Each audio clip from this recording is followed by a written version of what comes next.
अब आगे देखो कितनी सुंदर पंक्ति है। जहां प्रमाद दशा नहीं व्यापे, जहां प्रमाद, प्रमाद,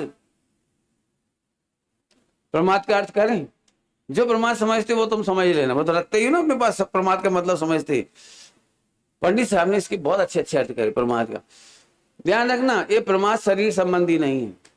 यहाँ गुणस्थान चल रहा है छठा तक, छठा गुणस्थान चल रहा है, ध्यान रखना, मोक्ष अधिकार है ना यहाँ, चौथे गुणस्थान से लेके छठे तक, नीचे भी ले लेना, हमें कोई दिक्कत नहीं। यहाँ आत्मा का प्रमाद कहना है, ध्यान रखना, आत्मा का प्रमाद, प्रमाद, प्रमाद कहते हैं आलस को। आलस माने, अब आलस का मतलब बताता हूं, ध्यान से सुनना सभी लोग। किसी से कहो भैया उठ के पानी पी लो, अब कौन उठाए, समझ गए होंगे, आलस, भैया जरा समय सार जी ले आप, अब कहाँ पढ़े, तो ये समझ गए हो ना आलस का मतलब।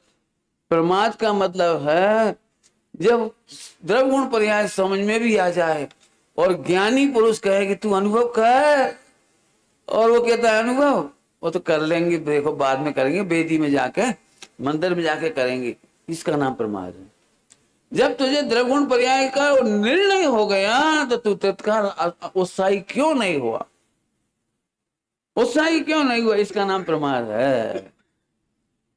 स्वाध्याय करने का प्रमाद माने अनुत्साह, निर्णय करने का, स्वाध्याय भी बहुत करती है 4-4, 6-6 घंटे, लेकिन निर्णय का अनुत्साह ये प्रमाद है।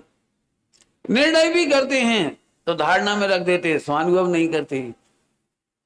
स्वानुभव करने वाले भी प्रमादी, क्या कह रहे हैं, स्वानुभव करने वाले भी प्रमादी, कैसे, स्थिरता नहीं कर पाते। अब तो समझ में आओगे, आत्मा संबंधी प्रमाद ऐसे घटेंगे। हम तो रोज पढ़ते हैं 8 घंटे, पढ़ते होगे, निर्णय नहीं करते, तो पढ़ते बहुत हो लेकिन निर्णय नहीं करते तो प्रमाद कहलाता है। समझ में आ गई होगी बात। जहां प्रमाद दशा नहीं व्यापे, तहां अवलंब आपनो आपे, ता कारण प्रमाद उत्पाती, प्रगट मोक्ष मार्ग को घाती। नीचे की लाइन का थोड़ा अर्थ बता दिया, ऊपर का थोड़ा देखो। तहां अवलंब आपनो आपे, तो जो प्रमादी है उसका अवलंबन आप में नहीं है। कुछ कहा मैंने, क्या कहा, प्रमादी को अपना अवलंबन अपने में नहीं है, ठीक है, अपना अवलंबन अपने में नहीं है, तो इसका मतलब निकला कि पंच परमेष्टि में है, कहीं तो होगा ना उसका, तो पंच परमेष्टि में है तो वो प्रमादी हो जाने से मोक्ष मार्ग का घाती है। सूक्ष्म बातें हो भैया, स्थूल नहीं लगाना।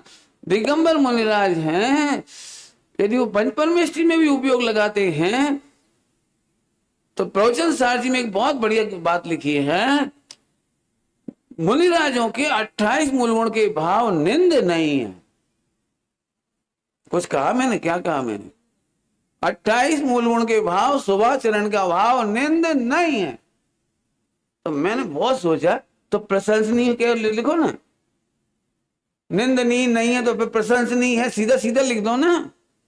तो आचार्य देव बोले दिगंबर मुनिराजों के 28 मूल गुण के शुभ भाव भी, अच्छे भाव तुम्हारी नजर में तो बहुत बढ़िया है, प्रशंसनीय नहीं है, निंद नहीं, हम ये कह सकते हैं बस, समझ में आया, लेकिन प्रशंसनीय नहीं है, प्रशंसनीय तो शुद्ध उपयोग ही है।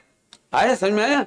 तो जो कैसा हुआ, वो प्रमाद हो गया, तो अपना मोक्ष मार्ग का घात करने वाला है।